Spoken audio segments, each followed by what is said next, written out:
Hello, this is Sonya Roseman.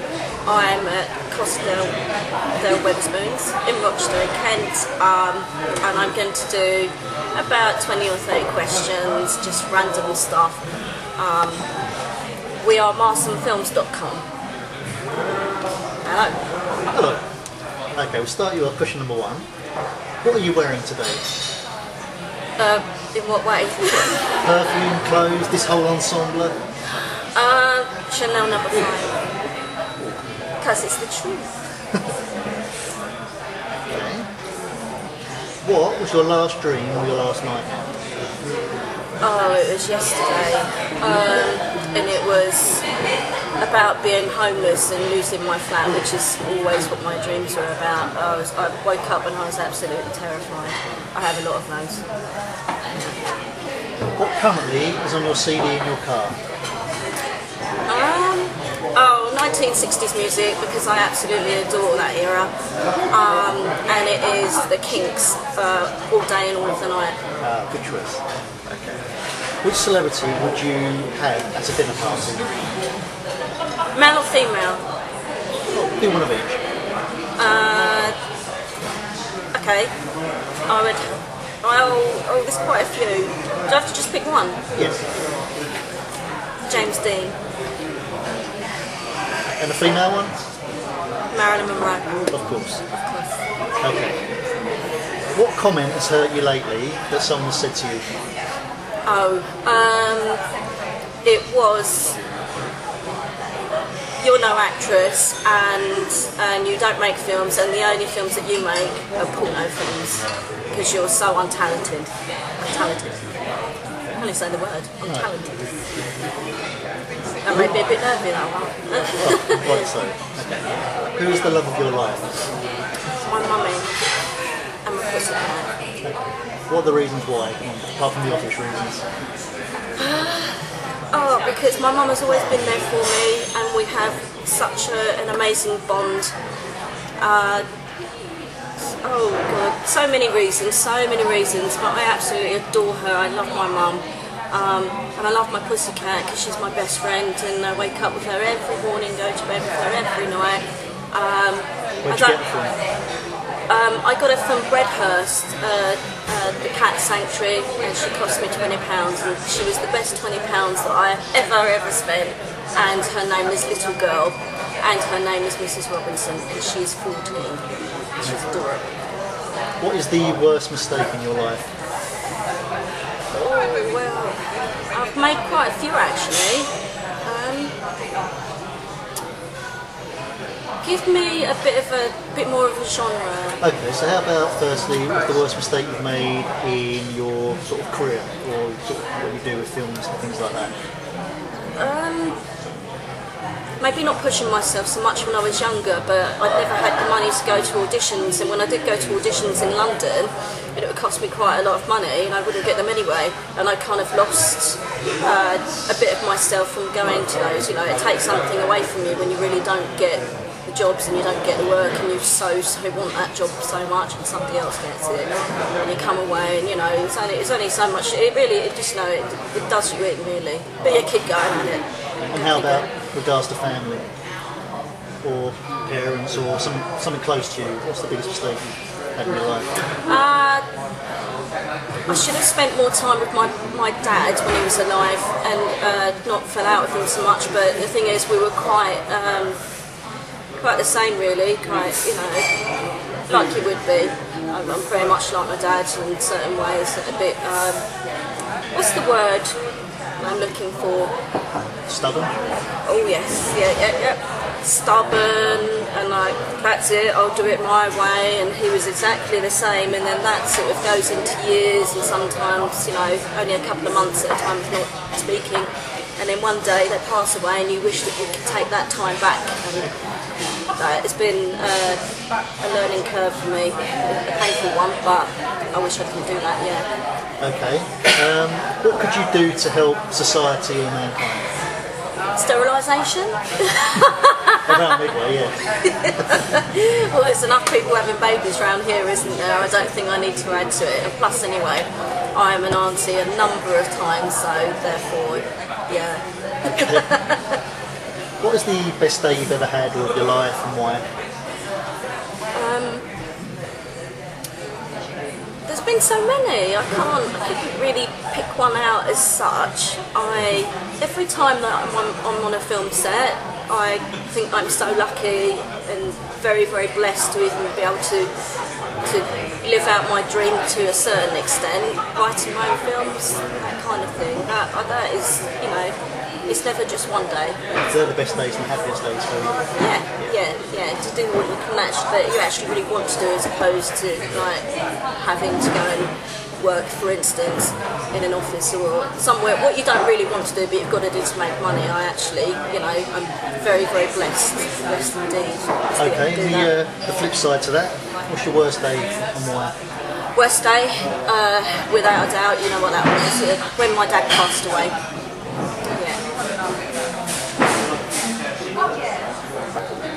Okay, continuing on, next question is, if you wasn't an actress, what would you be? A criminal psychologist, because I absolutely love everything about serial killing and how they go into the forensics of it afterwards. I think I'd be pretty good at that.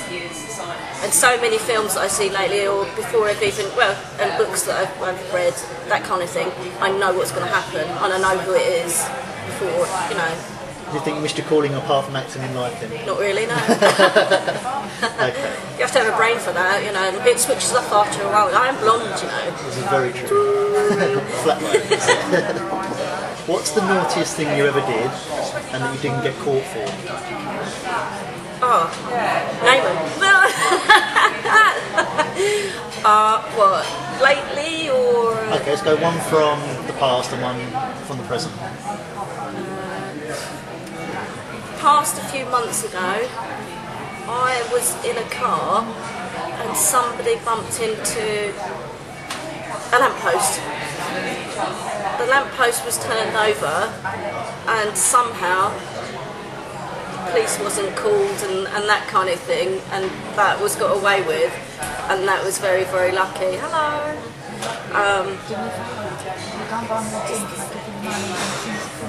Are you filming as well? Yeah, we're filming. Oh, bless her. Yeah, and that wasn't found out, so don't tell anyone, okay? Yeah, that was fun, yeah. And one from the past.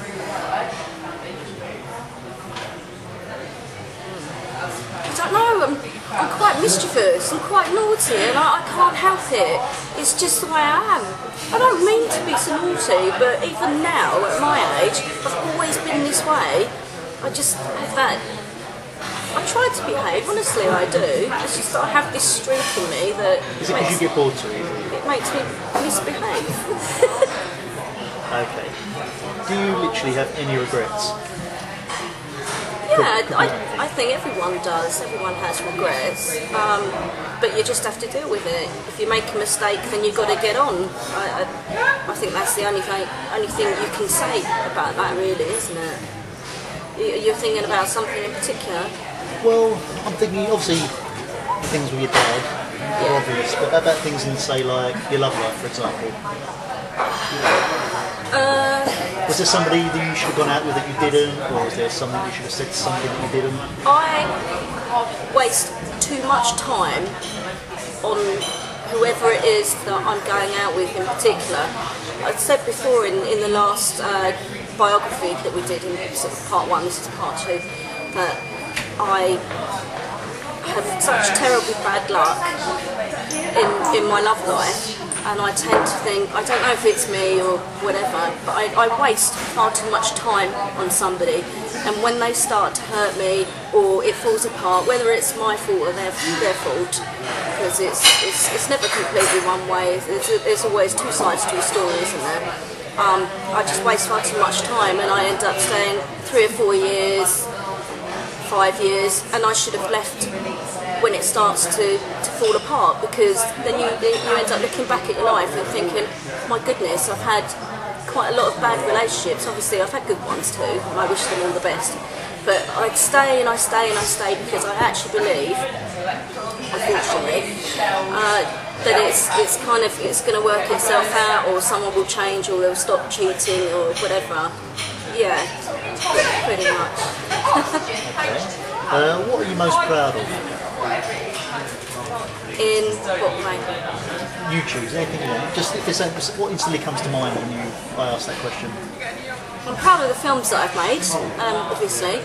I'm proud that I've written a lot of films, and I'm kind of proud as well that people have a perception of me because the blonde hair, and I like to look glamorous and, you know, look quite ample chested, which people think are fake, but you know, some people are actually born with a big chest. You know, the only thing that's fake about me is my hair. But I'm very proud that I look a certain way, but actually I can write these films and I can direct and I can act and get these people involved and get these people together, which would be many different jobs if you was with a big film company, i.e., you know, whatever. Do you know what I mean? The BBC, Channel 4, it'd be one job per person, but I do all of this myself, and with the help of Colin Marrison, my cameraman, my editor, my other film half, and yeah, that's nice. So yeah, have the perception of the blonde bimbo, but really I'm not, because at the end of the day, I actually do have brown hair, and it's a bit like what Dolly Parton said, you know, she's not actually a brunette, you know. I'm not that blonde and I'm not that thick, but there we are. What do you wish you had that you haven't got? Money. Money, and if I had that, and if we could make something more of our films, if we had a whole bunch of money thrown at us, like sponsorship, something like that, we could really, really get these films out there, even remake them or go into certain scenes like in Operation Omar, World War II film, to do the ADR on it. There's so many films that I'm so proud of, but if we had money and great big cameras and more help, then we could really, really make these absolutely just fantastic, you know, because we've got the creative buzz there, where with so many wonderful creative people that we could really do a lot more than what we have. But I'm not complaining, I'm not saying for a minute that they're not good, but they could be spectacular, really. Okay. What do you think you would have been in a previous life? A dinosaur. How about like job-wise? If you were like back in the day, and what else would you have been? Oh, I don't know really. I went to one of those past life, you know, like a regression thing. I went to one of those once, and literally the memories, if they were memories, came back to me as if it was something like Oliver, something like that, and I was very poor and around in the 14 or 1500s, and the doctor was saying to me, he said, the hypnotist person, he said, what can you see? And I said, I can see some words. I said, but I can't understand what they mean. So, and he said, oh, what it is that you can't read. And I thought, okay, well, I'm not educated. And I remember something about a big house, like a big mansion, and I lived in a very small, like a shed thing out the back. And I was a little boy. And I would work in the kitchen, like going to the market and fetching things, but I know I wasn't allowed to go in the front door, you know, where the lady of the house and where the people lived. But I remember that, and he also said to me, he said, look down at your feet, which I have on your feet, and I didn't have like a nice pair of shoes, you know, with laces and things like that. I had like a pair of old kind of moccasin type of shoe, maybe, I don't think there was even leather, but like dirty, skinny, scrawny legs, and it was something like that. So I don't even know if that was true, but that's what I could see in my brain. So there we are. Yeah. All right. What do you want from life? Stability, security, love, money. Not lots of money, but that would be nice. But not to be poor, and not to have to worry about bills and all the things that everybody else wants, really. But everybody else, it seems, you know, quite a lot of people are much more secure in their life and have all the things that I would like love, which I never seem to have. It eludes me. all the time, unfortunately. Well, here's a less serious question. What did you have for breakfast? Oh, I had a cheese and curry toasty, and it was really nice.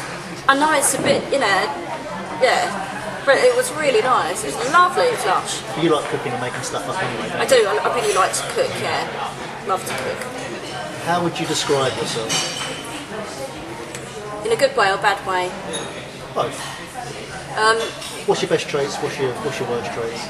In a good way, I suppose, loyal. I try to make people laugh, even when I'm not feeling so good myself. And if I can make people laugh, then it makes me feel better.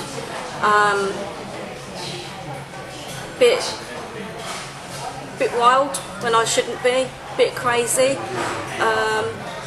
But on the bad side, very insecure. I get hurt by people when they say things, but I try to just go, you know what, forget it. Because if you live like that, then literally I'd probably never go out.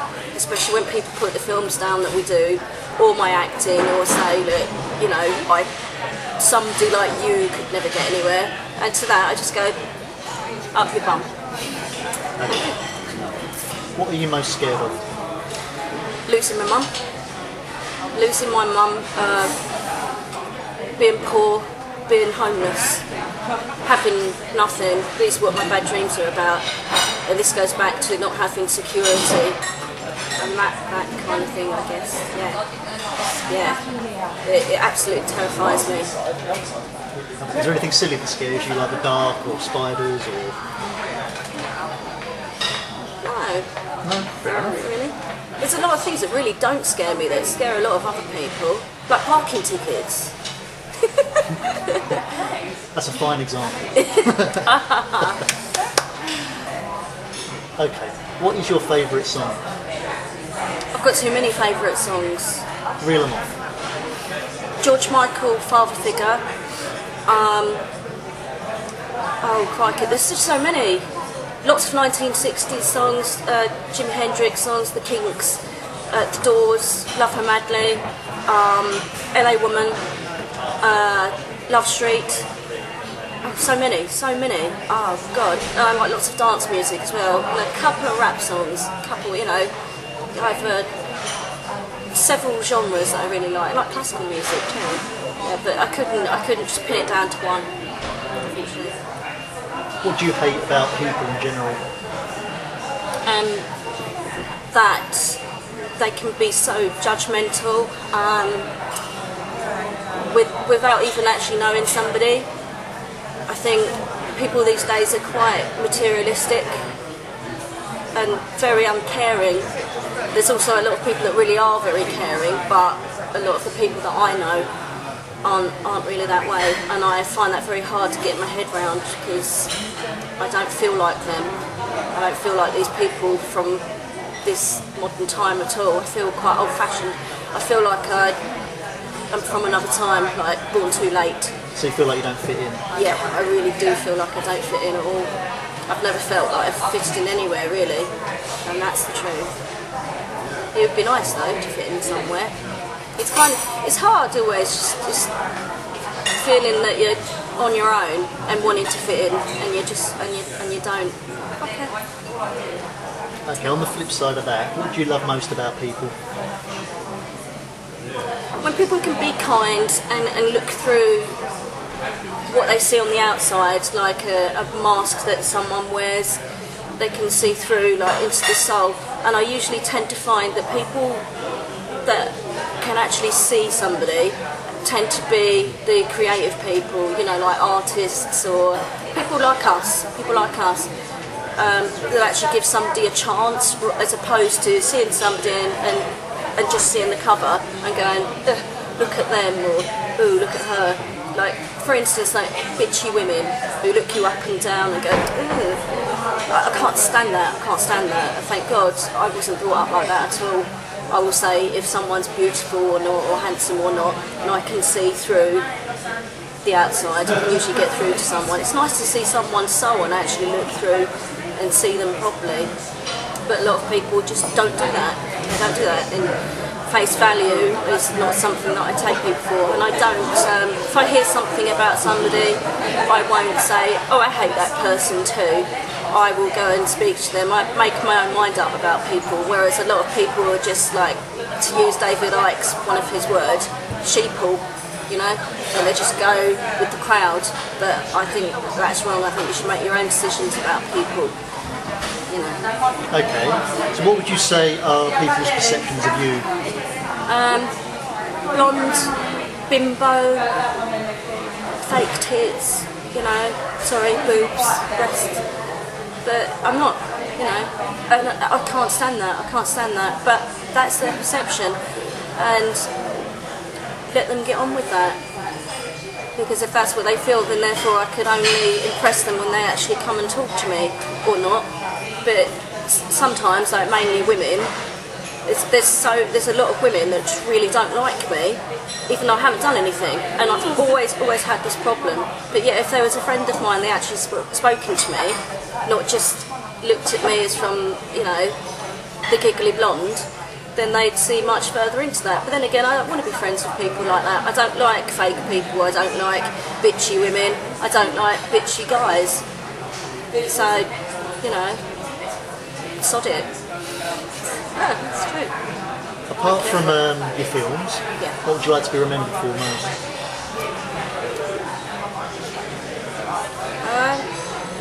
Being a nice person, being a bit misunderstood maybe. But my films, that's my legacy, that's all I have. I'm never going to have children, I don't think, because I can't carry, there's something wrong in there. And anyway, you have to have a boyfriend and to have all that kind of thing. Yeah, that's my legacy, and I leave those, and I'm proud of those. And it's not the end yet, you know, I'm nowhere near finished in making these films and documentaries. And we are marstonfilms.com. Cheesy grin. What do you really appreciate in life? In what way? Again? What do you appreciate most in life when you wake up in the morning? What are you most thankful for? I'm thankful that I have a roof under my head, and I'm thankful that I live in a country where it's safe to be a woman and not be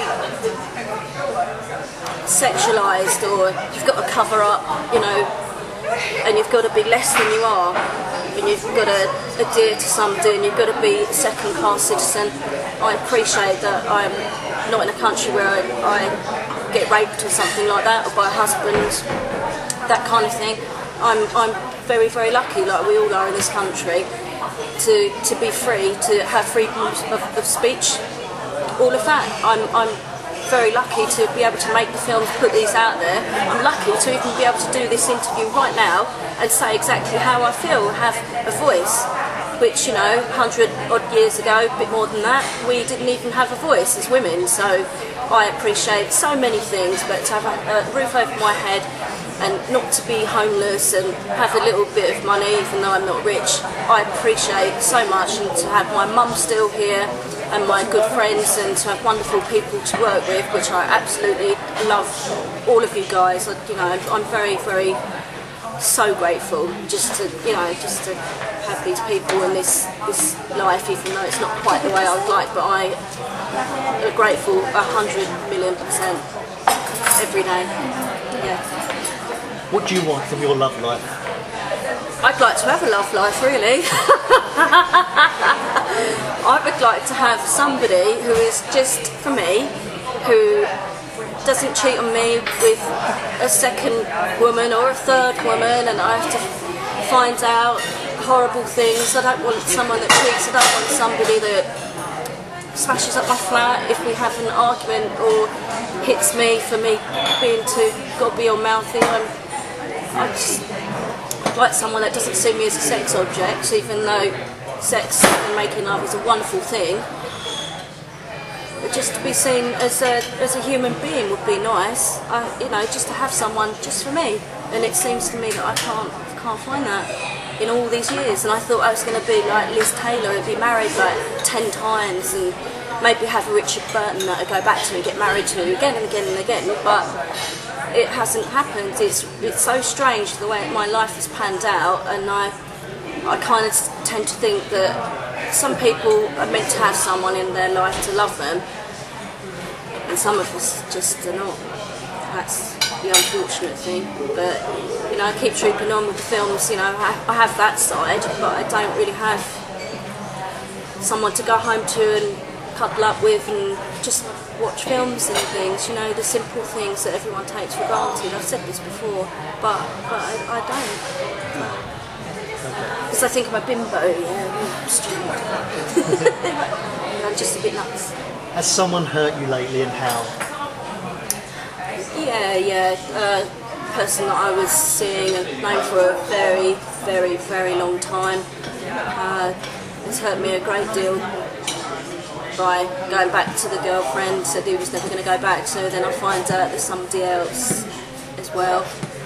It's just very painful, and so I lash out, which I shouldn't really do, and I tend to do it on Facebook when I'm upset at night time, and it makes me look like a friggin' nutcase, I suppose. But it's only because I'm hurting, and I don't like being hurt. Nobody does, and nobody wants to be the third or the fourth woman, let alone the second.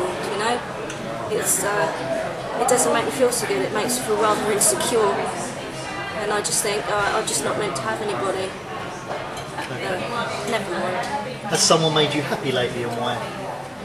Yeah, oh god, it was kind of embarrassing yesterday actually. I was walking down Star Hill and some guy walked past me and went, right, and I was like, who's he talking to, who's he shouting at? And I turned around and he was actually like shouting at me. He said, "Oi, you're the local actress, aren't you?" And I said, yeah. I went to your premiere, your screening. I said, "Oh, thank you very much. How are you, love?" And I was like, "Oh yeah, very good." But he was shouting it, and it was so horrible. I was like, "Oh my god, who is this nutcase?" But it was nice but embarrassing at the same time. So maybe we're getting slightly recognised, which is good. So we're getting somewhere. Like at least one person recognise me. Right, final question. Yeah. If there's something you could tell people that's very important, what would it be? Always grill with the door shut on the oven.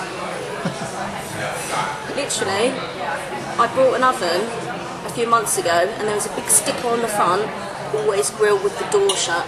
I mean, to be fair, we always grill with the door open, don't we? So it's one of these things in life that everybody needs to know that we knew.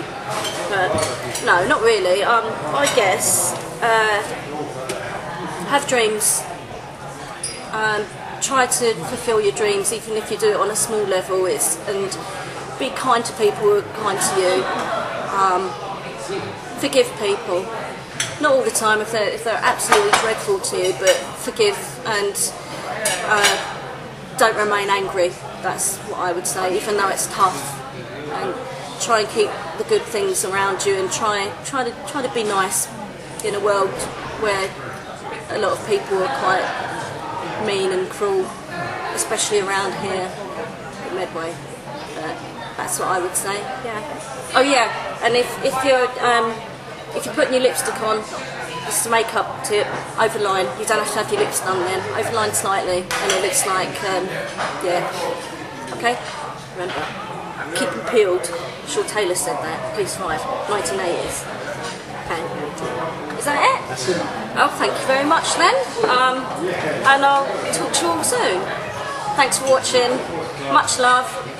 Remember, www.marsonfilms.com. Thank you, Colin Marison from the camera. You're welcome. Thank you, Steve Blakelock, with a beautiful narrator, presenter, question asker.